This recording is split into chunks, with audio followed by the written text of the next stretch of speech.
Oi, oi, oi, gente, tudo bem? Vamos aqui nos apresentar. Quem somos nós? Quem sou eu? Eu sou a Franciele, sou mãe atípica, tenho 30 anos e estou aqui trazendo conteúdo e levando informação para as mães que têm filhos autistas, que também têm uma esposa autista, que é o meu caso. Quem é você, meu amor? Eu sou Samuel, tenho 32 anos, sou autista nível 2 de suporte. Tem mais alguma dificuldade? Sim, deficiência intelectual, deficiência de compreender as coisas, coordenação motora, desastrada e algumas coisas mais. Eita! E você, quem é? Eu sou a Miriam, tenho 9 anos, sou autista nível 1 de suporte. Eu sou a Ana Melri, sou autista nível 1 de suporte, tenho 6 anos. Eu sou a Samuel, tenho 4 anos, nível 1 de suporte. Nível 1 o quê, amor?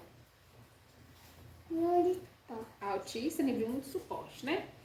Então, gente, essa aqui é a nossa família. Uma família de... Somos atípicos, né? Vamos dizer, mãe atípica.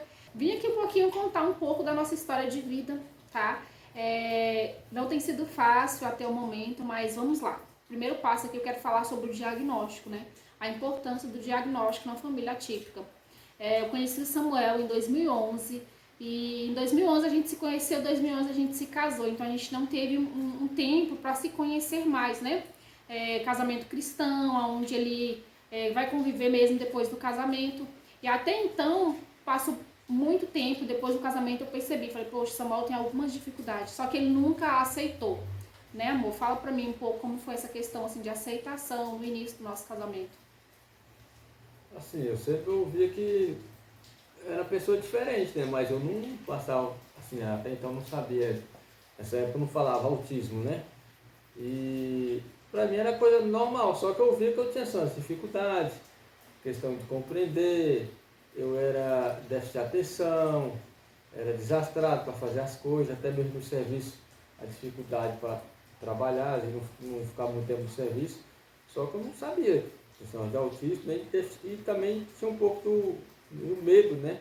De Do preconceito, preconceito. né? Tanto é que quando... Da sua infância, fala um pouquinho.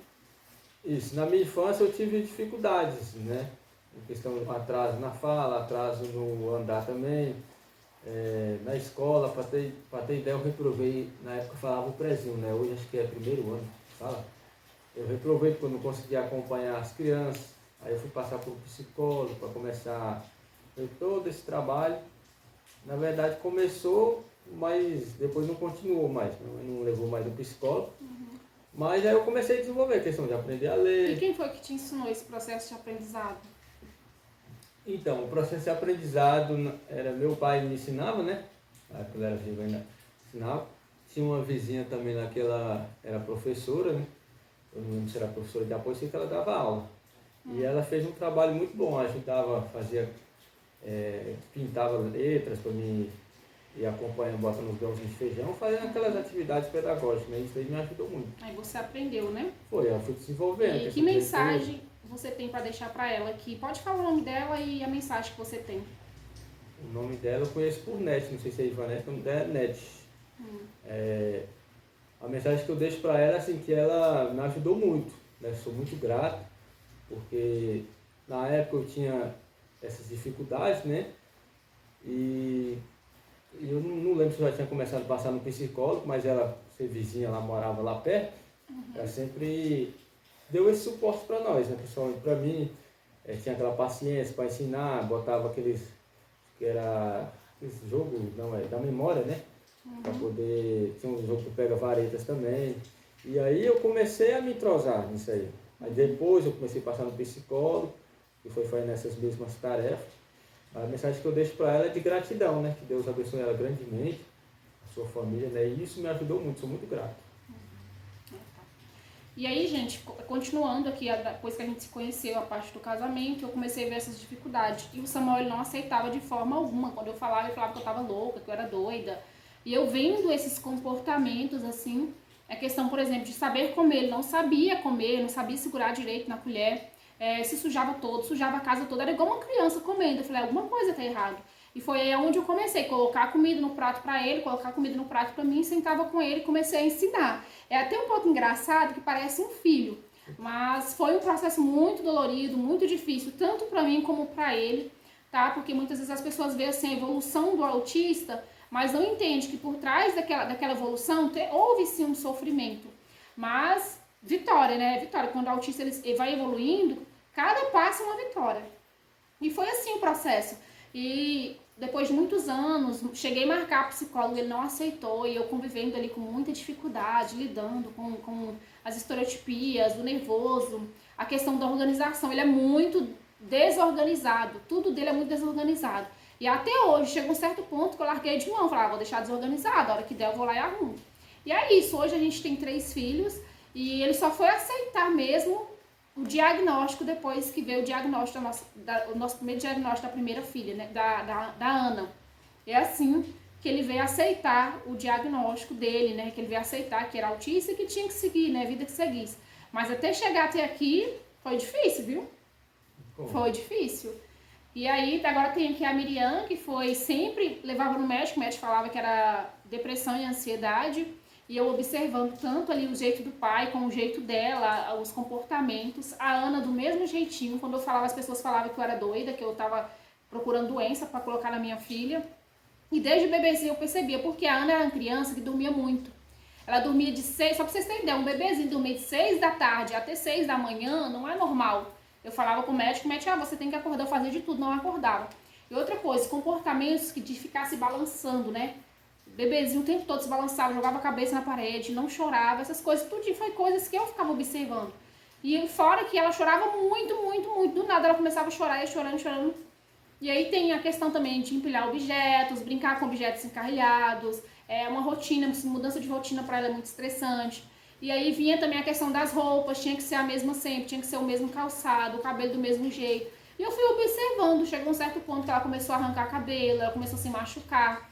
Aí, outra coisa que tem muito retrocesso. Tirei a fralda, depois teve que voltar para a fralda de novo. E às vezes fazia cocô sem sentir, xixi sem sentir. Então, tudo isso me deixava muito angustiada.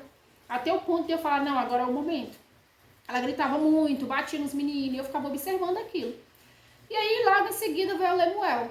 Veio o Lemuel, até então era só a Miriam, eu observando, veio o Lemuel. Quando o Lemuel chegou, eu comecei a observar os mesmos comportamentos no Lemuel. Só que assim, são crianças muito inteligentes. Graças a Deus são muito inteligentes para aprender as coisas. Tem umas dificuldades, tem umas limitações? Tem sim. Mas pro outro lado tem a parte da inteligência, né, amor? Com você foi um pouco diferente. Eu na verdade eu sempre tive a dificuldade de compreender. Eu digo assim com as minhas palavras, como se o cérebro tivesse, sei lá, adormecido, tivesse dado um tilt.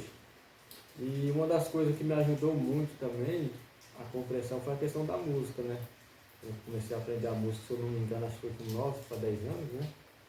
Eu comecei na igreja, estava o Bona, né? Ixi, quebrava a cabeça mais com aquele Bona, para fazer divisão e solfejo, mas foi indo. Dei muito trabalho para os irmãos que me ensinavam, né? A questão do violino também, porque o violino é um instrumento muito fino, né? Questão de coordenação motora, e para quem não tinha, né? Então foi uma adaptação muito grande. E aprendi, hoje já faço os barulhos no violino. Mas me ajudou muito, sou muito grato. A música te ajuda muito, né? A música me ajuda muito. Falando um pouquinho, desculpa estar te interrompendo, hiperfoco. O Samuel tem hiperfoco em música e violino, né? É o hiperfoco dele. A Miriam tem hiperfoco. Qual é o seu hiperfoco? Eu gosto mais de pintura. A Miriam tem hiperfoco em pintura. E qual é o seu hiperfoco, Ana? Costura. A Ana tem hiperfoco em costura. A Ana, gente, é muito engraçado. A Miriam, ela pinta as coisinhas dela. Agora a Ana não. A Ana, ela rasga o tecido. A Ana, ela pega cadastro dentro de casa, não fica, pra poder amarrar lá, fazer as roupas dela. É muito engraçado. E o Lemuel tem hiperfoco em comida, em cozinhar. Ele gosta muito de cozinhar. Então, assim, eu quero falar um pouquinho pra vocês por quê? Por muito tempo, até mesmo antes de Samuel receber o diagnóstico, eu já sabia que ele tinha autismo. Eu descobri o autismo dele na gravidez do Lemuel. E aí, conversando com um médico lá, muito querido, e ele falou, Fran, observando seu marido está no espectro autista. Pelos comportamentos dele, a gente consegue ver. Me perguntou como é que era, eu fui falar como era, ele falou assim, realmente, ele está no espectro autista. Aí foi um baque muito grande. Eu escondi de todo mundo e de todos mesmo, da família, da minha mãe, do meu pai, de todo mundo. Por quê? Por medo. era vergonha? Não, nunca tive vergonha dele, jamais. Mas por medo do preconceito das pessoas. Por quê? Devido a ser uma pessoa que tem um fator emocional muito abalado, por exemplo, o dia que a gente passa o dia muito fora de casa, perto de muitas pessoas, ele tem uma descarga social muito grande. E aí, até na parte de emprego também, né? É muito explosivo. São muitas, assim, situações que ele não consegue lidar. E aí, para evitar esse tipo de situação, eu comecei, assim, a esconder das pessoas. Esconder o autismo das crianças, esconder o autismo do Samuel, mesmo por esse motivo, por medo do preconceito.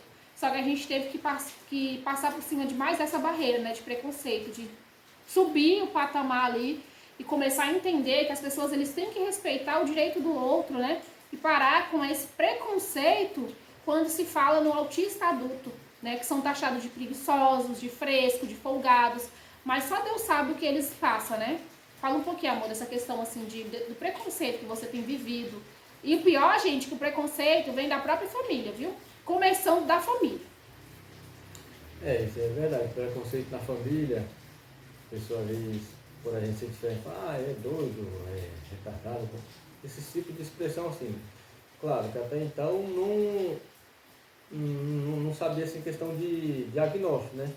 Mas depois que teve o diagnóstico não foi diferente esse preconceito. Sempre tem, as pessoas fazem espiadinha, Né? comparações, você não tem cara de autista, como se o autista tivesse cara. Ou se fala, mas você, porque tem outra pessoa você casou, você tem filhos, mas não faz sentido aí. Como assim? Não tem nada a ver uma coisa com a outra, até porque autismo, autista nenhum é igual ao outro, né? No meu caso mesmo, eu já tive mais, muita gente fala, autista é muito inteligente. No meu caso, eu já não tive esse privilégio, muita dificuldade. E assim, uma das coisas que eu consegui assim, aprender, que eu falei, a questão da música, né? E um pouquinho de matemática, a questão de calcular, de cabeça, coisas assim, mas em outras áreas eu sou péssimo, entendeu? Então a gente sofre preconceito de mercado, principalmente se está em fila.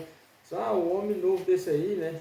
Um dia assim, não vou citar não, mas o senhor até perguntou, olhou assim para mim, falou assim, rapaz, forte vai deixar eu passar na frente, né? Eu só mostrei a carteirinha para ele, falei, eu sou preferencial também. Mas as pessoas não entendem, infelizmente, né? Infelizmente. Essa é a realidade. Então a gente tem que entender que o autista em si, ele tem sim suas limitações, suas dificuldades, tá? As pessoas eles têm uma visão do autista, aquele autista super dotado, super inteligente, mas nem todos são iguais.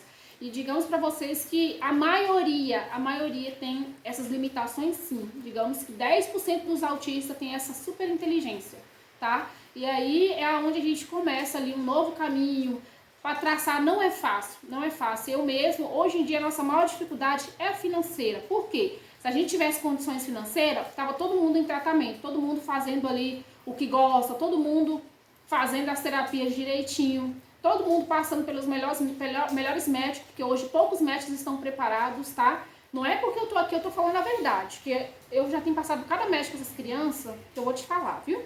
Então, gente, é sobre isso, né? Aqui está um pouco da nossa história e vai vir muitas outras histórias aí da nossa família, tá bom? Se inscreva